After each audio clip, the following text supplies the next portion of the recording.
lá. Alguma vez pararam para pensar porque é que podemos dizer o que pensamos? Ou porque é que podemos votar para escolher quem nos governa? Pois bem, essas ideias não apareceram por magia. Nasceram numa época de grande revolução chamada Iluminismo. Por isso, vamos lá descobrir como é que estas ideias poderosas viraram o mundo do avesso e ajudaram a construir as democracias em que vivemos hoje. Antigamente, a resposta a esta pergunta era bastante simples. Os reis e as rainhas mandavam e pronto, era assim que as coisas eram. Mas e se essa ideia estivesse completamente errada? Um grupo de pensadores muito corajosos teve a audácia de fazer esta pergunta. E essa simples dúvida foi a faísca que iniciou uma revolução que mudou o mundo para sempre. Antes de mais nada, é preciso perceber que o Iluminismo foi uma revolução que aconteceu primeiro dentro da cabeça das pessoas. Também é conhecido como o século das luzes, e o motivo é fácil de entender. A ideia era usar a luz da razão e do pensamento lógico para acabar com a escuridão da ignorância, da superstição e das regras sem sentido que ninguém sabia explicar. E a mudança de mentalidade foi, acreditem, radical. De um lado, tínhamos a ideia de que um rei governava porque, supostamente, Deus tinha escolhido assim. Era uma questão de fé e ponto final.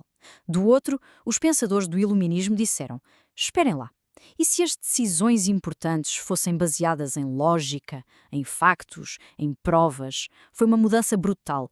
No fundo, a grande promessa do iluminismo era esta: a nossa própria capacidade de pensar, o nosso cérebro, é a ferramenta mais poderosa que temos. Com ela, não só podemos perceber como o mundo funciona, como também podemos e devemos usá-la para construir uma sociedade melhor e mais justa para toda a gente. De repente, a razão passou a ser o superpoder da humanidade. Ok, então, se o poder já não vem de Deus, de uma força divina, de onde é que ele vem? Esta nova forma de pensar fez tremer os alicerces do poder e levou à pergunta talvez mais importante de todas. Afinal de contas, quem é que manda mesmo? A resposta que eles encontraram foi, francamente, genial. Chamaram-lhe o contrato social. A ideia é que um governo não existe por magia nem por vontade divina. Ele só existe porque as pessoas, em conjunto, concordam que ele exista. É um acordo. Nós aceitamos seguir certas regras, abdicado de um pouco da nossa liberdade, e em troca o governo tem a obrigação de nos proteger e de garantir os nossos direitos. É tal e qual como as regras de um jogo online. Toda a gente concorda em segui-las para que a experiência seja justa e segura para todos. Na sociedade é a mesma coisa. Mas, e aqui está o ponto-chave, se o governo, que funciona como o árbitro do jogo, começar a fazer batota e a ser injusto, bem, o contrato está quebrado, o jogo acaba. E não fica por aqui. Eles foram ainda mais longe com a ideia dos direitos naturais. Basicamente isto significa que existem certos direitos que já nascem connosco. Ninguém nos pode dar e, mais importante, ninguém nos pode tirar.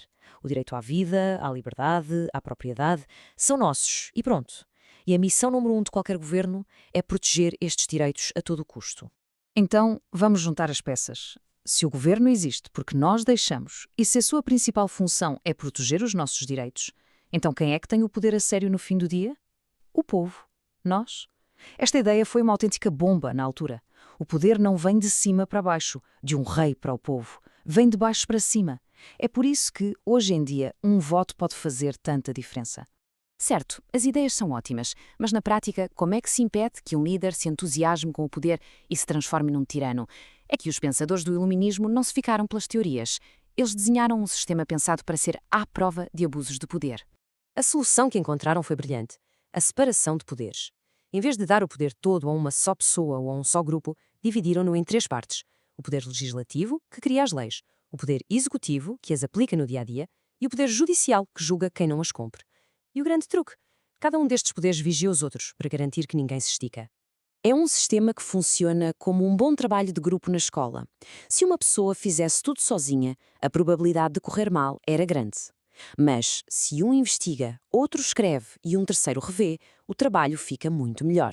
E mais importante ainda, ninguém tem o controle absoluto. É este sistema de freios e contrapesos que impede um governo de se tornar numa ditadura. E o que é que serve de base para tudo isto? O chamado Estado de Direito. A ideia é muito simples, mas incrivelmente poderosa. A lei está acima de todos mesmo. Não interessa se somos ricos, pobres ou até o próprio chefe de governo, as regras são para cumprir e são as mesmas para toda a gente. Acabaram-se os privilégios. Eu sei o que podem estar a pensar. Isto é tudo muito interessante, mas história já passou, certo? Pois, Errado. Vamos ver como estas ideias com centenas de anos continuam a marcar o nosso dia-a-dia agora mesmo. Pensem nisto. Ir votar para escolher os nossos representantes? Isso é pura soberania popular em ação. Poder dar a nossa opinião nas redes sociais sem medo de ir para a cadeia. Liberdade de expressão. Ter direito a um julgamento justo ou frequentar uma escola pública, tudo isto são heranças diretas do Iluminismo. Quase todos os direitos que hoje damos como garantidos nasceram desta revolução de ideias. Esta frase resume perfeitamente o espírito da coisa. Os iluministas perceberam algo fundamental. Uma sociedade só evolui, só progride, se as pessoas tiverem a liberdade para debater ideias. Todas as ideias. Mesmo as que nos incomodam ou com as quais não concordamos. A discussão e a crítica não são o problema, são a solução. São o motor do progresso. Portanto, se há uma coisa a reter de tudo isto, é que o iluminismo não foi só uma conversa de intelectuais. Foi, literalmente, o manual de instruções, a planta que as democracias modernas usaram para escrever as suas leis mais importantes, as constituições. A sociedade em que vivemos hoje foi construída com estas ferramentas. E isto deixa-nos com uma pergunta final, não é? Da mesma forma que as ideias do iluminismo moldaram o nosso presente, que ideias e debates que estamos a ter hoje vão definir o mundo de amanhã? A história não acabou. Continua a ser escrita, e quer queiramos, quer não, todos nós fazemos parte dela.